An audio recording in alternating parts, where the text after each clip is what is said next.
Welcome to compile करो। इस वाले सेशन में हम नोटिफिकेशन सिस्टम का हाई लेवल आर्किटेक्चर समझेंगे। किस तरह से एक नोटिफिकेशन सिस्टम को स्केलेबल बनाया जाता है जो कि आपके और आपके बिजनेस लोड के हिसाब से इजीली चीजों को सर्व कर सके। तो इसमें काफी सारी कॉम्प्लेक्सिटी होती है जिसको हैंडल करना होता है, काफी सारे एज केसेस होते हैं जिनको कवर करना होता है। तो जनरली जब आपसे इंटरव्यू में जब कोई भी क्वेश्चन पूछता है तो आप उन चीजों को मिस कर देते हो, इस वजह से आप रिजेक्ट हो जाते हो एचएलडी राउंड में। तो हम एक एचएलडी में क्या क्या चीजें किस किस तरीके से कवर करी जाती है उसके बारे में भी सीखेंगे। ठीक है, यहाँ पे मेनली हम फोकस करेंगे नोटिफिकेशन सिस्टम के हाई लेवल आर्किटेक्चर पे। आपको हेडिंग भी दिख रहा होगा नोटिफिकेशन सिस्टम। तो मैं एक डायग्राम यहाँ पे ड्रॉ करूंगा, उसके बेसिस पे अपन चीजों को डिस्कस करेंगे और किस तरह से एज केस हैंडल करना है, इन चीजों के बारे में भी मैं आपको बताऊंगा। ठीक है, तो सबसे पहले मान लीजिए कि आपके पास में कोई क्लाइंट है। ठीक है, इस क्लाइंट ने कोई रिक्वेस्ट करी तो सबसे पहले रिक्वेस्ट कहां जाएगी? लोड बैलेंसर पे जाएगी। ठीक है, लोड बैलेंसर पे जाने के बाद में आपके पास में एक वीपीसी होगा। ये वीपीसी क्या होता है इसके बारे में अपन जब डेवऑप्स के सेशन लेंगे तब आपको मैं डिटेल में बताऊंगा क्यों इसका यूज किया जाता है, इसके बारे में भी अपन डिस्कशन करेंगे। तो वीपीसी होता है। वीपीसी के बाद में अगर आप देखोगे तो आपके पास में गेटवे होगा, एपीआई गेटवे जिसको बोलते हैं। ठीक है, एपीआई गेटवे। तो एपीआई गेटवे की रेस्पॉन्सिबिलिटी क्या क्या होती है? एपीआई गेटवे की responsibility authentication, authorisation, logging, error handling और रेस्पॉन्स हैंडलिंग, ये सारी रेस्पॉन्सिबिलिटी होती है। रेट लिमिटिंग का भी काम करता है एपीआई गेटवे। ये सेंट्रल प्लेस है जब आपके पास लोड बैलेंसर से लोड डायरेक्टली एपीआई गेटवे पे आता है। यहाँ पे कुछ बेसिक सैनिटी चेक्स होते हैं, उसके बाद रेस्पेक्टिव सर्विस के पास में कॉल जाती है। तो कुछ रेस्पेक्टिव सर्विसेज में यहाँ पे डिफाइन करूंगा। सो बेसिकली पहला एग्जांपल है यूजर, दूसरा है ऑर्डर और तीसरा है नोटिफिकेशन सिस्टम। ठीक है, क्योंकि हमको नोटिफिकेशन सिस्टम का हाई लेवल डिजाइन बनाना है इसलिए मैंने आपको ये ओवरव्यू दिखाया। तो बेसिकली जब कोई भी रिक्वेस्ट आएगी सबसे पहले ऑथेंटिकेशन एंड ऑथराइजेशन होगा, उसके बाद में उस बंदे को ऑर्डर बनाने दिया जाएगा। ऑर्डर बनाने के बाद में जब ऑर्डर सक्सेस हो जाएगा या जिस भी स्टेट में होगा उन सारी स्टेट का जब आपको नोटिफिकेशन भेजना है तो आप नोटिफिकेशन सर्विस से बात करोगे। सो जो भी सर्विस आपके माइक्रो सर्विस आर्किटेक्चर में नोटिफिकेशन सर्विस से बात करती है वो जनरली असिंक वे में बात करती है। ठीक है, सो असिंक वे में बात करने के लिए हम जनरली काफका का यूज करते हैं। अब काफका का यूज क्यों करते हैं? क्योंकि काफका के पास में ये फ्लेक्सिबिलिटी होता है कि आपको एक टॉपिक पे मल्टीपल पार्टीशंस मिले, उन पार्टीशन के अंदर भी आप सर्विस के बेसिस पे डिस्ट्रीब्यूशन कर सकते हो। आपका डेटा परसिस्ट रहेगा। कंज्यूमर साइड आप पोल कर सकते हो, बैच में भी पोल कर सकते हो। तो काफी सारी फंक्शनलिटी होती है। इन सब चीजों को हम काफका के डिटेल आर्किटेक्चर में समझेंगे क्यों काफका बाकी जो पबसब आर्किटेक्चर है उनसे बेस्ट होता है। ठीक है, सो बेसिकली नोटिफिकेशन सर्विस से पहला क्वेश्चन का आंसर क्या है कि जो बाकी सर्विसेज है वो नोटिफिकेशन सर्विस असिंक में बात करेंगी। ठीक है, पहला आंसर है। सो बेसिकली नोटिफिकेशन किस किस तरीके हो सकते हैं पहले उसको समझने की कोशिश करते हैं। तो पहला होता है आपका एसएमएस।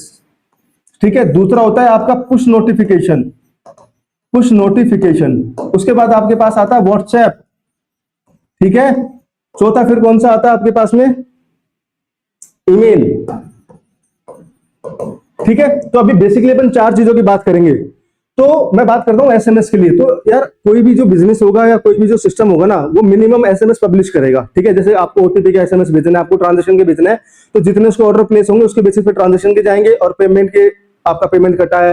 ओटीपी वाले की बात करोगे तो जितने नए यूजर ऑन बोर्ड होंगे या फिर जो लॉग आउट होंगे वो लॉग इन करेंगे तो उनको ओटीपी के जाएंगे। तो लिमिटेड जाते हैं एसएमएस, उसके क्वांटिटी डिफाइन होता है 1 लाख 2 लाख 3 लाख 4 लाख। बट सबसे क्रिटिकल होता है आपके पास में पुश नोटिफिकेशन, क्योंकि जब आप कोई भी कैंपेन चलाते हैं तो आप पूरे सेगमेंट यूजर सेगमेंट को भेजते हो। उस यूजर सेगमेंट में 10 लाख 20 लाख 25 लाख 30 लाख यूजर भी हो सकते हैं। तो इसको स्केल कैसे करोगे? सबसे पहली प्रॉब्लम आती है जब कोई भी इंटरव्यूअर आपसे नोटिफिकेशन सिस्टम पूछता है ना तो बेसिकली वो आपसे इस वाली चीज पे फोकस करता है, पुश नोटिफिकेशन पे। क्योंकि एसएमएस तो लिमिटेड होंगे, उसको आप हैंडल कर लोगे, आप उसका बेंचमार्किंग करके अपने हिसाब से पार्टीशन सेट कर लोगे। बट इसमें करना थोड़ा डिफिकल्ट होता है, तो इसको कैसे सॉल्व करना है इसके बारे में भी अपन डिस्कशन करेंगे। व्हाट्सएप ये भी लिमिटेड होता है और ईमेल भी लिमिटेड होता है। आप 1000 2000 3000 10 लाख भेज दोगे, ठीक है, बट 50 लाख नहीं भेज सकते, है ना। इस वजह से हमको काफका की पाइपलाइन चूज करनी है, क्योंकि जब इतना सारा डेटा एक साथ मल्टीपल सर्विस जब प्रोड्यूस करेगी, अगर आपने एपीआई कॉल बनाया माइक्रो सर्विस में तो सबसे बड़ी प्रॉब्लम क्या है कि एक सर्विस दूसरी सर्विस से जब बात करती है ना तो उसके कुछ प्रोटोकॉल्स डिफाइन होते हैं। ठीक है, या तो आप एचटीटीपी कॉल करोगे या आप जीआरपीसी कॉल करोगे, समझना। अब इसमें या फिर आप इवेंट ड्रिवन कम्युनिकेशन करोगे जो कि अपन अभी कर रहे हैं, मतलब काफका बेस्ड कम्युनिकेशन कर रहे हैं। तो ये आइडियल तरीका होता है कि आप इवेंट बेस्ड कम्युनिकेशन करो उसको। ठीक है, अदरवाइज आप नेटवर्क उसका चोक कर देंगे अननेसेसरी उस पर लोड डाल के। तो उन चीजों के बारे में जब अपन monolithic and micro service architecture में जब मैं आपको डिफरेंस बताऊंगा, कब क्या कैसे किस तरीके से यूज करना चाहिए, उसके बारे में भी डिटेल में अपन समझेंगे। तो अब यहाँ पे मैंने आपसे बोला कि आपके पास में 4 चैनल है। अब इन 4 चैनल के बेसिस पे आप 4 अलग अलग टॉपिक बना दो। सबसे पहली स्टेप अपन सोच के देखते हैं कि मेरे पास में 10 सर्विसेज है, 10 के 10 सर्विसेज मुझे डेटा पुश करिए, तो उसके बेसिस पे मैंने बोला कि मैं 4 टॉपिक बनाऊंगा चैनल वाइज। एक चैनल एसएमएस का, एक पुश नोटिफिकेशन का, एक व्हाट्सएप का, एक ईमेल का। वो क्यों बनाऊंगा 4 चैनल अलग अलग?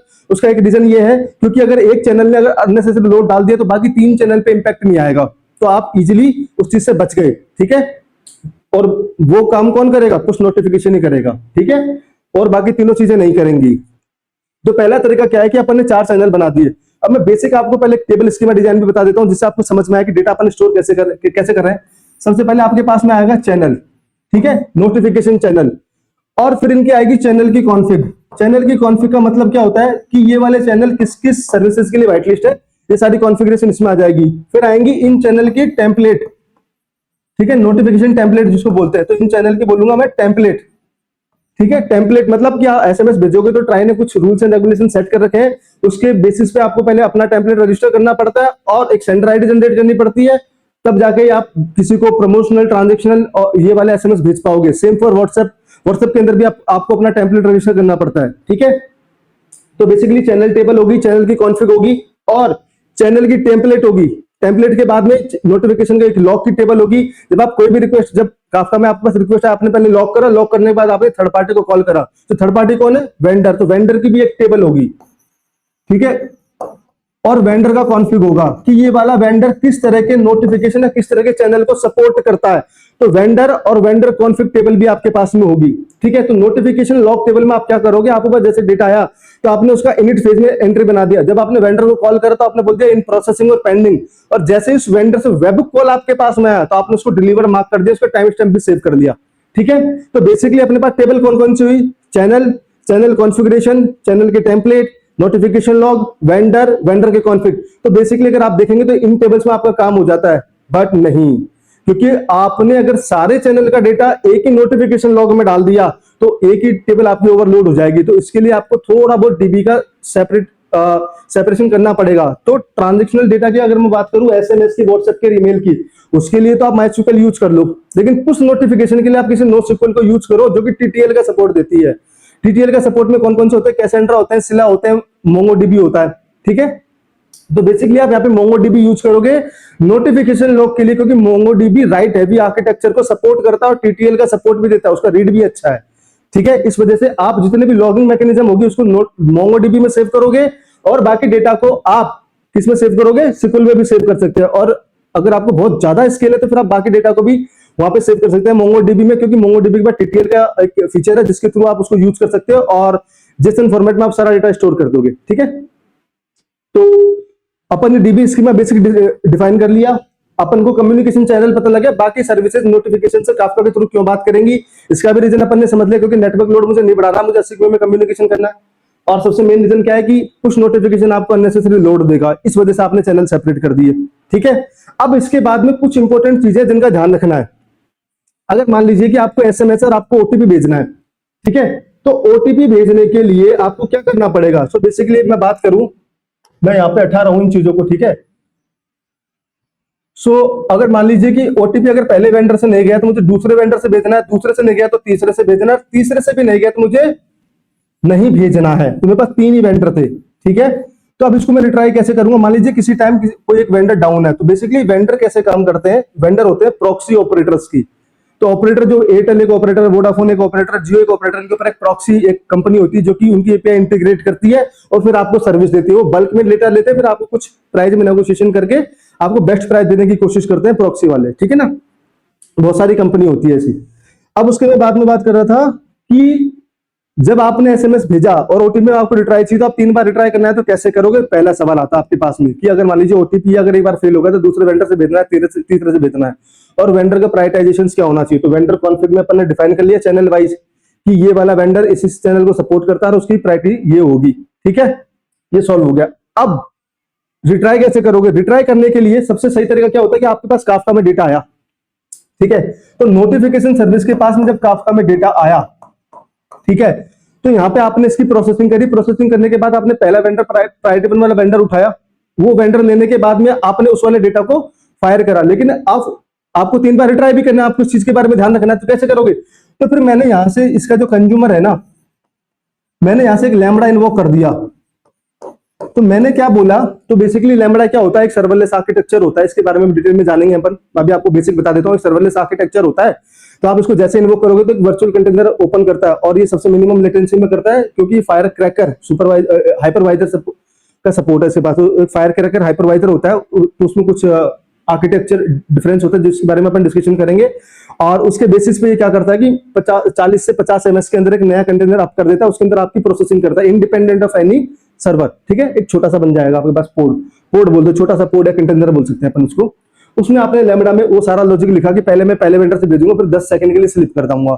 अगर 10 सेकंड में पहले वेंडर से मेरे पास एक्नॉलेजमेंट नहीं आया, फेल आया, तो मैं सेकंड वेंडर के पास जाऊंगा, थर्ड वेंडर के पास जाऊंगा।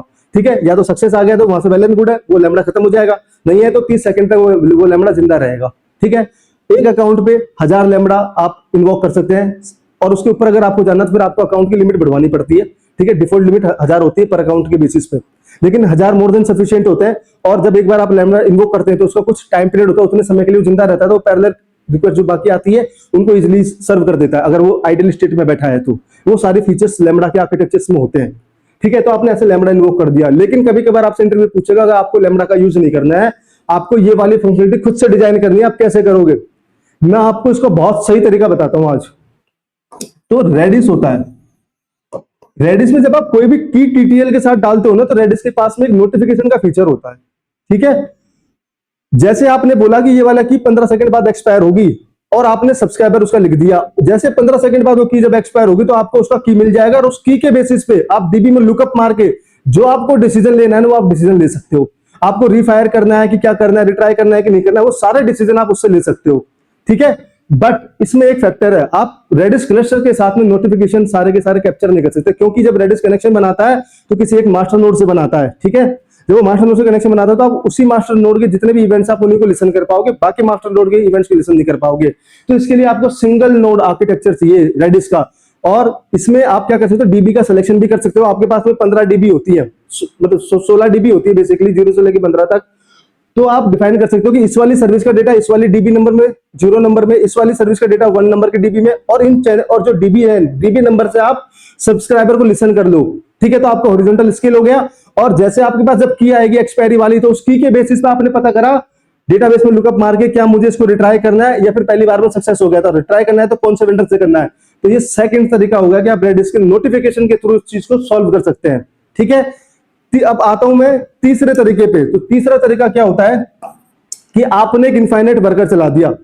ठीक है, आपके पास एक इनफाइनाइट वर्कर है, अब इसमें आपने वाइल लूप या फोर लूप आपने कुछ भी यूज कर लिया, फॉर एग्जांपल आपने फोर लूप यूज कर लिया, तो ये क्या करेगा, ये इनफाइनाइट चल रहा है तो पहले वाइल लूप चलेगा और डीबी में लुकअप जाके देखेगा एक्टिव रिकॉर्ड्स जिनको मुझे रिट्राइव करने की जरूरत पड़ सकती है। तो आपको मान लीजिए 1000 या 2000 रिकॉर्ड मिले, वो मिलने के बाद उनमें से मिनिमम टाइम स्टैम्प निकालेगा, मिनिमम का करंट टाइम स्टैम्प से डिफरेंस निकालेगा, और अगर उसमें डिफरेंस 5 सेकंड 10 सेकंड 15 सेकंड का है तो उतने समय के लिए स्लिप मोड में चल जाएगा, और फिर वापस कर्सर आ जाएगा फॉर लूप पे, और फॉर लूप वापस फिर डीबी में जाके लुकअप मारेगा।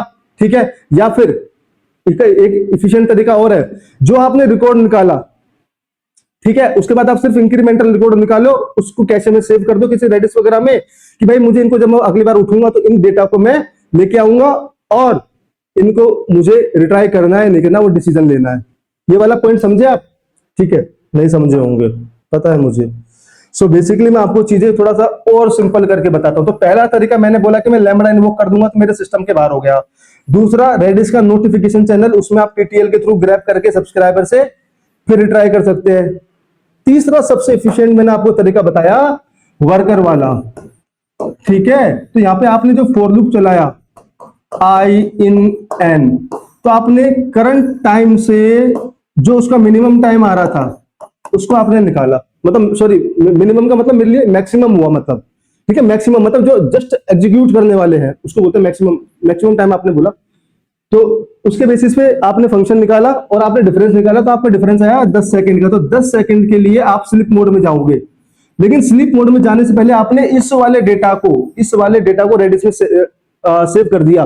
ठीक है, सेव करने के बाद में जब आप वापस उठोगे तो आपको दोबारा इस डेटा को निकालने की जरूरत नहीं, फिर आप इंक्रीमेंटल डेटा बस उतने ड्यूरेशन का निकालो, 10 सेकंड का, 15 सेकंड का, और उसके साथ इसका इंटरसेक्शन कर लो और यूनिक डेटा निकाल लो, और उसके बाद फिर आपको जो प्रोसेसिंग करनी है वो प्रोसेसिंग कर दो। This is the best way to do this. ठीक है, तो अपन यहाँ पे 3 मेथड डिस्कशन कर रहे हैं। इंटरव्यूअर जिस डेप्थ में जाना चाहेगा उस वाली डेप्थ में जा सकता है। ठीक है, तो हमने रिट्राई वाली प्रॉब्लम सॉल्व कर दी है। अब इसके बाद में इंटरव्यूअर बोलता है कि आपके पास जितने भी एसएमएस आ रहे हैं, नोटिफिकेशन, मेल है, जो भी इंफॉर्मेशन आपके पास में आ रही है ना, इनका कुछ डिफाइंड टीटीएल है। ओके, सो बेसिकली आपके पास अगर कोई नोटिफिकेशन है वो 10 मिनट के लिए वैलिड है, अगर 10 मिनट में आपने उसको भेज दिया तो भेज दिया, नहीं तो उसको नहीं भेजना है। कैसे हैंडल करोगे? तो इसके लिए कोई अलग से आर्किटेक्चर बनाने की जरूरत नहीं है। जो भी आप पेलोड इनपुट में ले रहे हो ना काफका में रेस्पेक्टिव सर्विस से, उसमें सिर्फ उससे इतना बोल दो कि आप इसका एक्सपायरी टाइम डाल दो, मैं करंट टाइम से कंपेयर करके इसको डिस्कार्ड कर दूंगा और एक्सेप्ट कर लूंगा। ठीक है, तो ये प्रॉब्लम सॉल्व कैसे होगी कि आपने उसका एक्सपायरी टाइम डाल दिया पेलोड के अंदर टाइम स्टैम्प फॉर्मेट में, और करंट टाइम के साथ में आपने एक्सपायरी का डिफरेंस निकाल के चेक कर लिया कि मुझे भेजना है या नहीं भेजना। अगर एक्सपायरी टाइम पास हो चुका है तो मुझे इसको डिस्कार्ड करना है और उसको मैं कमिट मार्क कर दूंगा काफका में, तो दोबारा वो रीड नहीं होगा। ठीक है, और करंट टाइम अगर से कम है तो फिर मुझे उसको भेजना है, तो ये वाली प्रॉब्लम भी आपकी सॉल्व होगी। तो बेसिकली आपने 2 क्रिटिकल प्रॉब्लम सॉल्व कर दी है। अब मैं तीसरी प्रॉब्लम पे आता हूं। ठीक है, सो बेसिकली तीसरी प्रॉब्लम क्या है आपके पास में, ये है प्योर स्केल की प्रॉब्लम। तो आपको एक फंडामेंटल बताता हूं। देखो, किसी भी चीज को स्केल करना आसान है कॉस्ट के साथ में, बट मिनिमम कॉस्ट में स्केल कैसे करना है ना, वो असली इंजीनियरिंग वाला काम है। उसको बोलते हैं एचएलडी डिजाइनर, उसको बोलते हैं इंजीनियर। तो अपन इंजीनियर है, अपना काम क्या है कि मिनिमम कॉस्ट में सिस्टम को स्केल करना है। स्केल करने के लिए आपके पास आएगा पुश नोटिफिकेशन।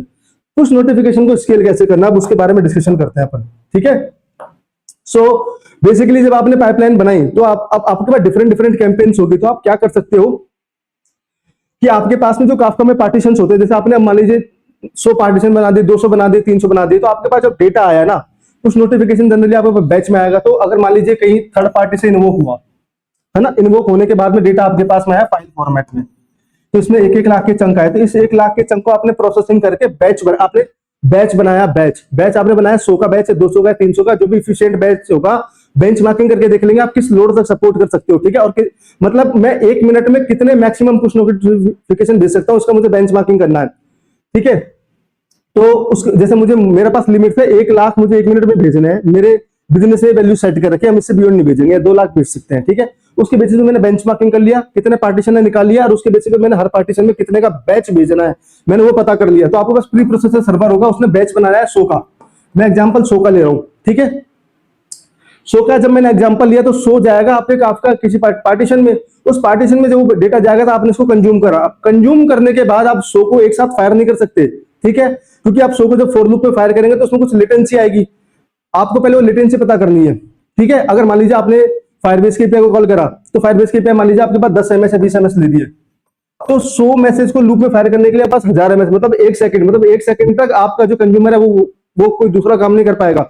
अगर मुझे इसको 500 एमएस में करना है तो मैं कैसे इफिशिएंटली इसको कर सकता हूं, यहां पे आप मल्टी थ्रेडिंग का कंसेप्ट लेके आएंगे। फिर multi threading, but multi threading अगर आप यहाँ पे लगाओगे तो आपके रिसोर्सेज भागेंगे, तो इसके लिए भी आपको बेंचमार्किंग करना है। तो इसलिए मैंने बोला था कि आपने जो बैच डिसाइड करा ना, इसकी बेंचमार्किंग करनी पड़ेगी कि अगर आपने कंकरेंट अगर 100 थ्रेड उस पोर्ट के अंदर अगर आपने ओपन कर दी कंज्यूमर के अंदर, तो क्या वो इजीली सर्वाइव कर जाएंगे कि नहीं कर जाएंगे। ठीक है ना, एक तरीका ये होता है। दूसरा तरीका क्या होता है कि आपने बोला कि आपने थ्रेड पूल खोला, लेकिन जैसे आप थ्रेड पूल खोलोगे ना तो उसमें रिसोर्सेज ज्यादा लगते हैं, तो आप मल्टी थ्रेडिंग पे जाएंगे, बेसिकली असिंक वे में आपको करना होगा। ठीक है, तो इस तरीके से आप चीजों को स्केल कर सकते हैं। ठीक है, या फिर आप एक अलग से और काफका टॉपिक बना सकते हैं जो कि आपके नीचे और डिस्ट्रीब्यूट कर देगा डेटा को। ठीक है, आप उसमें फिर कोई लाइट वेट क्यू यूज कर लो उसके लिए, बट आइडियली आप यहाँ पे मल्टी थ्रेडिंग और इसका यूज करेंगे तो मैक्सिमम आपके यूज के सारे सॉल्व हो जाएंगे। ठीक है ना, क्योंकि अगर फायरबेस की एपीआई के पास में बल्क में सपोर्ट होता तो मेरे लिए वेल एंड गुड था। अगर मान लीजिए 500 100 का सपोर्ट है तो 500 का बेस में वन टाइम में फायर कर दूंगा, उसको सिंगल जेसन बना के फाइल बेस में कर दूंगा। ठीक है, इस तरीके से चीजों को सॉल्व किया जाता है। या फिर आप यहाँ पे भी लैम्बडा यूज कर सकते हैं। आपने लैम्बडा को सारा डेटा दे दिया इनपुट में, और लैम्बडा ने अंदर प्रोसेस फॉर लूप में प्रोसेसिंग करके दे दिया, तो मतलब 1000 लैम्बडा। ठीक है, तो 1000 लैम्बडा इंटू 100 कितना हो गया आपके पास में, 1000 इंटू 100 में अगर आप जाओगे तो 1 लाख, तो 1 लाख मैसेज आप 1 सेकंड में भेज सकते हैं। मेरी बेंचमार्किंग कंप्लीट हो गई है, समझ गए। इस तरीके से चीजों को सॉल्व किया जाता है। तो आपने स्केल भी इजिली हैंडल कर लिया। तो आपने क्या करा कि आपने सबसे पहले आपके पास लाख की फाइल आई, उसको पहले चंक में ब्रेक करा, चंक में ब्रेक करने के बाद पार्टीशन में भेजा, पार्टीशन में जाने के बाद आपने मल्टी थ्रेडिंग, थ्रेड पूल या फिर आपके पास लैम्बडा, किसको यूज करना है उसके आपने बेंचमार्किंग करी और उसके बेसिस पे फिर आपने डेटा आगे भेज दिया। तो इस नोटिफिकेशन आर्किटेक्चर में हमने बहुत सारी क्रिटिकल चीजें कवर करी है। तो यहाँ पे सबसे इंपॉर्टेंट बात ये होती है कि आप इवेंचुअल कंसिस्टेंसी फॉलो करते हैं चीजों में, क्योंकि आप स्ट्रांग नहीं फॉलो कर सकते। अगर स्ट्रांग फॉलो करोगे तो आप खत्म हो जाओगे, नोटिफिकेशन सर्विस आप डिजाइन ही नहीं कर पाओगे, ठीक है। तो इस वजह से इवेंचुअल कंसिस्टेंसी फॉलो करी जाती है नोटिफिकेशन सर्विस में। अब एक और कंसेप्ट आता है, ये चौथा यूज केस है, जब आपको कोई नोटिफिकेशन, मान लीजिए कि आपको 10 मिनट बाद भेजना है या फिर 5 मिनट बाद भेजना है, सबका एक नेचर है, ठीक है, सबका एक नेचर है कि मुझे सर्टेन ड्यूरेशन के बाद उसको भेजना है। अब मैं कैसे भेजूंगा, मेरे पास काफका टोकन में आ गया, अब अगर मैंने उसको कंज्यूम कर लिया, कमिट मार्क कर दिया, तो दोबारा आएगा नहीं, तो कहीं ना कहीं स्टोर करके रखना पड़ेगा। अगेन अगर 5 मिनट बाद भेजना है, 10 मिनट बाद भेजना है, तो वही वाली अपन मेथड यूज करेंगे, या तो नोटिफिकेशन सेट कर देंगे रेडिस में, या फिर इनफाइनाइट वर्कर बनाऊंगा जो कि हमेशा हर केस में काम करेगा। तो मैंने इनफाइनाइट का वर्कर बना दिया, ठीक है। वर्कर बनाने के बाद में मैंने क्या बोला, वर्कर मैंने बना दिया, वर्कर बनाने के बाद उस वाले प्रोसेस को मैं कर दूंगा 5 मिनट, 10 मिनट, 15 मिनट, जितना भी टाइम होगा उतना समय के लिए वर्कर मेरे सो जाएगा, फिर डेटा देखेगा, रेडिस में होगा, मिल जाएगा, इंक्रीमेंटल का डिफरेंस निकाल लेगा, फिर वापस पुश कर देगा, ठीक है। इस तरीके से चीजों को सॉल्व किया जाता है किसी भी आर्किटेक्चर के अंदर।